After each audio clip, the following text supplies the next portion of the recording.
Let me start by just talking about our Singapore pathway. I think today Parliament, the Cabinet will be passing some, I hear some, proposals on our route map to Singapore. As they do that, I just want to encourage Cabinet to remember that you don't get to Singapore by establishing funds and those kind of things. You get to Singapore by doing two things. One, institutionalizing our values.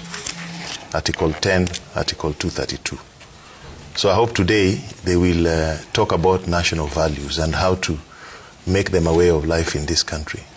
That is how Singapore was built. The first thing they did was to introduce nationhood science and to inculcate national values from lower grades all the way to the top.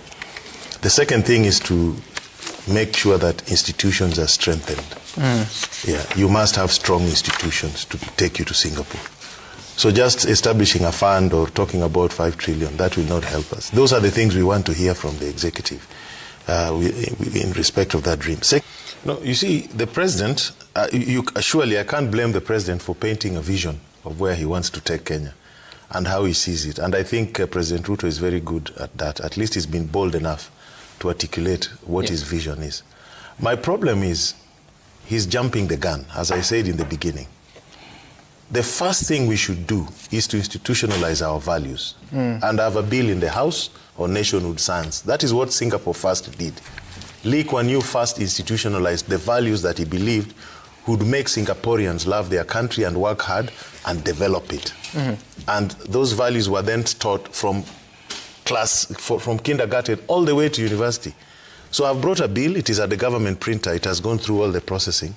Nationhood science. If you don't teach people on one simple thing called meritocracy, which is what built Singapore, then we are wasting time.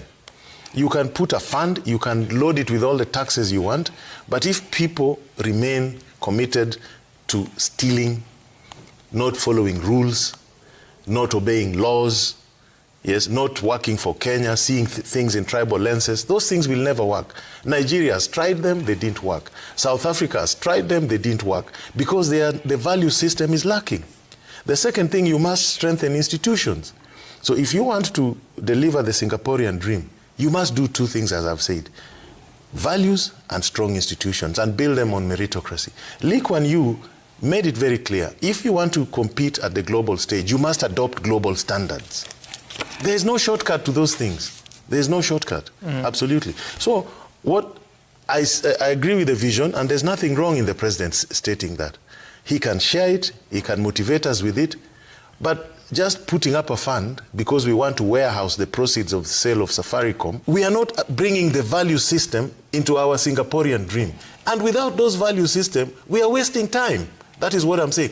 In Singapore, they would have done a study, they would have picked the best and the brightest to advise them, things would have been made public, Lee Kuan Yew would have gone and explained them in town halls.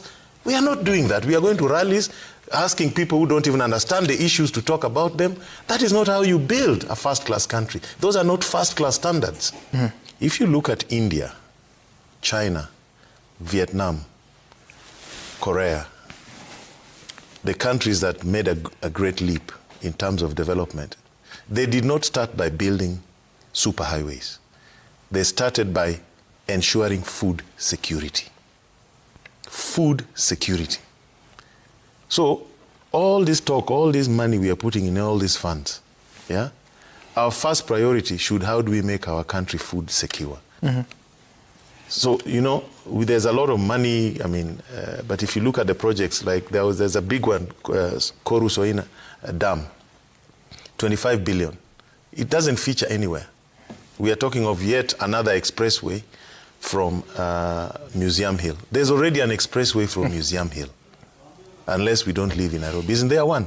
No, there's an expressway from Museum Hill.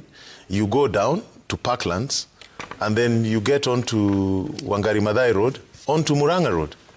There is. China first fed its people. Then they started talking about building roads, generating power. India did the same. That's the greatest legacy of Indira Gandhi. Kenya should first focus on feeding its people. Our people are malnourished. Over 50% don't have even one square meal a day. They don't. Yeah, so that should be our priority. Anyway.